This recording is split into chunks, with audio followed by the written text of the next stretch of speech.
1 minute. Subhashini గారు నమస్తే అండి. నమస్తే అండి. అసలు ఈ పార్టీ ఫిరాయింపుల చట్టంలో ఏముంది అంటే ఇక్కడ 18 మంది జాయిన్ అయితే పార్టీ ఫిరాయింపుల చట్టం వర్తించదు, సేఫ్ గా ఉందరు, తక్కువ మంది జాయిన్ అయ్యారు కాబట్టి సుప్రీం వరకు వెళ్లాల్సి వస్తుంది వ్యవహారం అంటున్నారు. సో అసలు ఏం చెప్తుంది చట్టం? ఇక్కడ విషయం ఏంటంటే ఆల్రెడీ హైకోర్టు ఒక ఆర్డర్ ని ఇచ్చారు కాబట్టి దాన్ని బేస్మెంట్ చేసుకొని ఇంప్లిమెంటేషన్ జరగట్లేదు స్పీకర్ ద్వారా అని చెప్పేసి వెళ్ళడం జరిగింది సుప్రీం కోర్టుకి.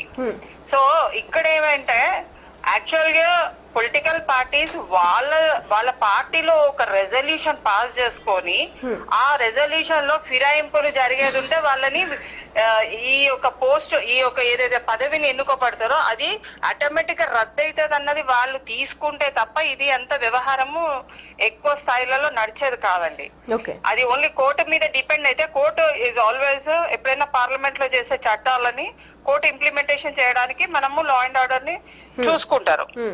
మరి ఇప్పుడు పార్టీలు political parties so called national parties కానీ స్టేట్ పార్టీస్ కానీ ఏవైనా కానీ వాళ్ళ యొక్క రెజల్యూషన్స్ లలో మెన్షనింగ్ చెయ్యకుండా బీ ఫార్మ్స్ అలాగే ఇచ్చుకుంటూ వెళ్తున్నారు. వాళ్ళ మీద వాళ్ళకే నమ్మకం లేదు పార్టీస్ కి, ఈ వ్యక్తి ఉంటాడా లేదా అన్నది. వాళ్ళు నమ్మి ఇచ్చిన వ్యక్తులు మోసపూరితంగా చేస్తే వీళ్ళు ఎక్కడ క్రిమినల్ కేసెస్ పెట్టారండి? పెట్టలేదు. ఎనీ పొలిటికల్ పార్టీ ఫిరాయింపులు చేసిన వ్యక్తుల మీద క్రిమినల్ కేసెస్ ఎక్కడ కూడా పెట్టలేదు. మరి నమ్మక ద్రోహం చేసిన వ్యక్తులని ఆ పార్టీ వాళ్ళే చూసుకోవాలి క్రిమినల్ కేసెస్. అలాంటి వెసులుబాటు ఉందా అంటే పార్టీ మారిన వ్యక్తి పైన క్రిమినల్ కేసు పెట్టే వెసులుబాటు కాదండి. ద రెజల్యూషన్ ఒక పార్టీ ఒక ఆర్గనైజేషన్ నుంచి ఒక పార్టీ ఏదైనా గానీ వాళ్ళకున్న హక్కులు అధికారాలు వాళ్ళ ఆబ్జెక్టివ్స్ ఉంటాయి కదా, aims and objectives. A objectives నుంచి ప్రజల్లో ఎన్నుకోబడుతున్నారు? వాళ్ళు ఒక పార్టీ ఏర్పాటు చేసుకొని నేషనల్ లెవెల్ లో గానీ స్టేట్ లెవెల్ లో గానీ వాళ్ళు ఏర్పాటు చేసుకున్న దాంట్లో వాళ్ళు ఎక్కడ ఆబ్జెక్టివ్స్ లలో ఈ యొక్క క్లాజెస్ ఇంక్లూడ్ చేస్తే కదా వాళ్ళకి ఒక హక్కు దొరికేది. ఎక్కడ కూడా వాళ్ళ యొక్క క్లాజెస్ లలో ఇలాంటి ఏవి కూడా లేవు. లేకపోవడం మూలాన ఇప్పుడు అప్పుడు ఉన్న బీఆర్ఎస్ గానీ అప్పుడున్న పార్టీలు వేరే పార్టీ నుంచి వీళ్ళ దాంట్లోకి తీసుకోవడం, ఇప్పుడు వీళ్ళ నుంచి వెళ్తే వీళ్ళు కేసెస్ వేయడం వల్ల అక్కడ ఒక సంక్లిష్టమైన వాతావరణం ఏర్పాటు కాబట్టది. ఇప్పుడు సుప్రీంకోర్టు అయినా గానీ ఇప్పుడు ఆల్రెడీ వాళ్ళు నోటీసెస్ జారీ చేసిండ్రు. ఏదైతే మీరు యాక్షన్ తీసుకోవాల్సి ఉందో సత్వరంగా తీసుకుంటారా లేదా అన్నది ఒకటి క్వశ్చన్ మార్క్ వేయబడింది. సో 25th మార్చ్ కి అది మళ్ళీ ఆన్ లిస్ట్ లో ఉంది. సో 25th మార్చ్ వరకు ఏ విషయం అన్నది గవర్నమెంట్ నుంచి వెళ్ళిన తర్వాత సుభాషిణి గారు మనకు తెలుస్తుంది. అప్పుడు కూడా గవర్నమెంట్ నుంచి ఎలాంటి రెస్పాన్స్ రాకపోయినా లేదంటే స్పీకర్ ఫర్దర్ గా ఎలాంటి మూవ్ వేయకపోయినా సుప్రీంకోర్టు ఏమైనా సుమోటోగా తీసుకుని ఫర్దర్ యాక్షన్ తీసుకునే అవకాశం ఉందా? సుమోటో అవసరం లేదండి, ఆల్రెడీ ఆన్ బెంచ్ మీద వచ్చింది కదా, ఆల్రెడీ ఆన్ బెంచ్ కి వచ్చింది. ఇప్పుడు హైకోర్టు ఇచ్చిన ఆర్డర్ ని వాళ్ళు ఛాలెంజ్ చేస్తూ వాళ్ళు ఇక్కడ చెయ్యలేదు, ఇంప్లిమెంటేషన్ జరగట్లేదు అన్నది తీసుకోవడం జరిగింది. చెయ్యండి, ఇంత టైం బార్ పెట్టేసి ఈ టైంలలో చెయ్యమని ఇచ్చే అవకాశాలు ఉంటాయి. కానీ at the same moment any political party can take the resolution చేసి వాళ్ళు ముందుగా పెట్టుకుంటే బీ ఫార్మ్స్ ఇచ్చేటప్పుడు వాళ్ళ దాంట్లో ఒకటి రాసుకొని సంతకాలు పెట్టుకుంటే అదే మూవ్మెంట్ అవుతుందండి. ఏదైనా organisation has their own benefits. Okay, మళ్ళీ దాన్ని ఛాలెంజ్ చేయడానికి గ్యారంటీ ఏముంది? ప్రతిదానికి సుప్రీం కోర్టుకు వెళ్తున్నారు, కోర్టులకు వెళ్తున్నారు. ఇప్పుడు మీరు అన్నది అలాంటి రెజల్యూషన్ తీసుకున్నా కూడా క్రిమినల్ కేసులు పెట్టొచ్చు అనే దానిపైన మీకు కాన్స్టిట్యూషన్ రైట్స్ ఇస్తుంది కదండి. ఇప్పుడు ఇక్కడ రైట్స్ వైలేట్ అవుతున్నాయా, రైట్స్ దాన్ని బేఖాతరు చేసి పోతున్నారా అన్నది విషయం పైన మనకు క్లారిటీ కావాల్సి ఉన్నది. ఎందుకంటే ఒక పార్టీ నుంచి ఎన్నుకోబడ్డ వ్యక్తి అతను ఆ పార్టీకి ద్రోహం చేసిండు అన్నప్పుడు what action they have taken అన్నది ఇంపార్టెంట్. ఆ పార్టీ వ్యక్తులు ఇప్పుడు criminal case is always a criminal case. And ఇప్పుడు మీకు పార్టీ నుంచి గవర్నమెంట్ నుంచి యాక్షన్ అంటే కోర్టు నుంచి యాక్షన్ ఎప్పుడు రూల్ అండ్ లానే ఏ రూల్ అయితే ఉందో అది మాత్రమే కోర్టు మాట్లాడుతుందండి.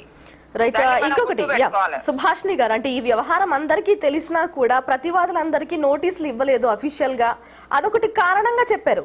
ఇది వ్యాలిడ్ అయినా అసలు? అంటే కంపల్సరీ వ్యాలిడ్ ఉంటదండి. నోటీసెస్ రిసీవ్ కాకుండా you can not argue on the record. So matter వాళ్ళది ఏమి ఇచ్చిండ్రో matter subject to the condition only ఆ యొక్క వ్యక్తులకి ఎవరైతే రిప్రజెంటేషన్ చేస్తారో ఆ అడ్వకేట్స్ కి వాళ్ళకి నోటీస్ వెళ్ళిన తర్వాత ఆ subject to matter to the condition only they have to argue in the supreme court. Right. ఇష్టం ఉంచినట్టు మనం ఆర్గ్యూ చేసేటట్టు ఉండదు. రిప్రజెంటేషన్ కి మనకు లేని పాయింట్స్ ని తీసుకొచ్చి పెట్టేటట్టు ఉండదు. Through government only what they have given only వాళ్ళు అక్కడ చెప్పవలసి వస్తుంది. రైట్ అండి, right. Thank you so much సుభాష్ని గారు. Thank you. Thanks for the joining అండి. Thank you. Thank you. Right, Ratan Raju గారు చెప్పండి. ఇక్కడ సార్ ఒక మాట చెప్పారు, రాజ్యాంగం అమైండ్మెంట్లో సుప్రీంకోర్టుకి ఇప్పుడు కేసీఆర్ ఏమనుకుంటారంటే, కేసీఆర్ కానీ నరేంద్ర మోడీ కానీ మేము అధికారంలో ఉన్నాం కాబట్టి సో ఒక పార్టీను లేకపోతే ప్రతిపక్షాన్ని డిస్మాండిల్ చేయాలంటే అమెండ్మెంట్ చేయాలి అంటే సుప్రీంకోర్టు కావాలి. కాబట్టి అక్కడ అమెండ్మెంట్ కుదరదు. అందుకు అమెండ్మెంట్స్ రాజ్యాంగం అలాంటి అమెండ్మెంట్స్ కోరుకుంటున్నారు వాళ్ళు. మెయిన్ రీజన్ అది. ఇప్పుడు డిస్మాండిల్ చేసేయాలి. కాబట్టి ఇప్పుడు ప్రెసెంట్ 18 మెంబర్స్ జాయిన్ అయితే ఉండదు, 10 మెంబర్స్ జాయిన్ అయితే ఉంటుంది. రూల్ వర్తిస్తుంది. అంటే పార్టీ ఫిరాయింపుల చట్టంలో 2/3 జాయిన్ అవ్వాలని రూల్ ఉంది. అది అమెండ్మెంట్ ఎలా అవుతుంది? మీరు మనం చట్టం గురించి మాట్లాడుకోవడం ఒక తీరు ఉంటుంది, రియాలిటీ మాట్లాడుకోవడం ఒక తీరు ఉంటుంది. ఇప్పుడు మేడం సుధారాణి మేడం చెప్పినట్టు చట్టం గురించి సుభాషిణి గారు సారీ సో ఒక తీరు ఉంటుంది, అంటే న్యాయం మాట్లాడదాం. సో ఒక ప్రజలు ఒక పార్టీకి మ్యాండేట్ ఇచ్చేసారు, సో 5 years మీరు చేయండి అని కదా. ఒక పార్టీకి మీరు ప్రతిపక్షంలో ఉండండి అని మ్యాండేట్ ఇచ్చారు. So they are try to dismantle the government. So అలాంటప్పుడు వాళ్ళు కాంగ్రెస్ గవర్నమెంట్, ఇది present government, they are protecting to the government. So ఇది ఈ సిచ్యువేషన్స్ లో సో మనకి చట్టాలు అడ్డం వస్తున్నాయి, కోర్టు అడ్డం వస్తుంది మధ్యలో, ఇలాంటి ప్రాబ్లమ్స్ ఉంటాయి. కాబట్టి మనం దీన్ని అందుకే సుప్రీంకోర్టుకి అన్ని అధికారాలు ఇవ్వకుండా ఉంటుంది. అందుకే స్పీకర్ కూడా అధికార పక్షం ఉన్న పర్సన్ ఉంటారు, అదే ప్రతిపక్షం పర్సన్ ఉంటే క్యాన్సిల్ చేస్తారు. ప్రతిపక్షం పర్సన్ కాదు, ఇప్పుడు మనకి ఒక కమిటీ వేసి ఎన్నుకోవచ్చు కదా స్పీకర్, అధికార పార్టీ పర్సనే ఎందుకు అనేది ఆయన ఎందుకు అంటే ఇప్పుడు పార్టీని నేను అధికార పక్షం ఉంది, దాన్ని మనం పడేయాలంటే ప్రతిపక్షంలో ఉన్న స్పీకర్ సపోర్ట్ చేస్తాడు. కాబట్టి అధికార పక్షం పార్టీనే ఉంటది. సరే మీరు చెప్పింది రైటే, కానీ అది పాసిబిలిటీ కాదు. నాకు మీ పాయింట్ అయితే అర్థమైంది. రైట్, వెంకట్ నాయక్ గారు మేడం మాట్లాడింది విన్నారు.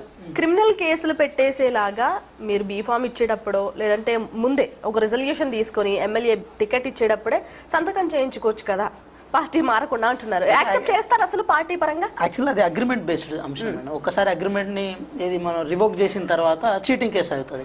మా అగ్రిమెంట్ రివోక్ చేసినాం, నథింగ్ బట్ ప్రజల్ని చీట్ చేసినట్టే కదా. పార్టీ మిమ్మల్ని బీఆర్ఎస్ పార్టీని చీట్ చేశారా లేదా కాదు, కానీ ప్రజల్ని అయితే చీట్ చేసినట్టే కదా పార్టీ మారిన ఎమ్మెల్యే ఆ నియోజకవర్గ ప్రజల్ని. అవును మేడం, అట్లా అనుకున్నప్పుడు లాస్ట్ మూమెంట్ లో టికెట్ దొరికిన వాళ్ళందరికీ బీఎస్పీ టికెట్ ఇస్తుంది. ఏను గుర్తొస్తుంది, సెకండ్ థర్డ్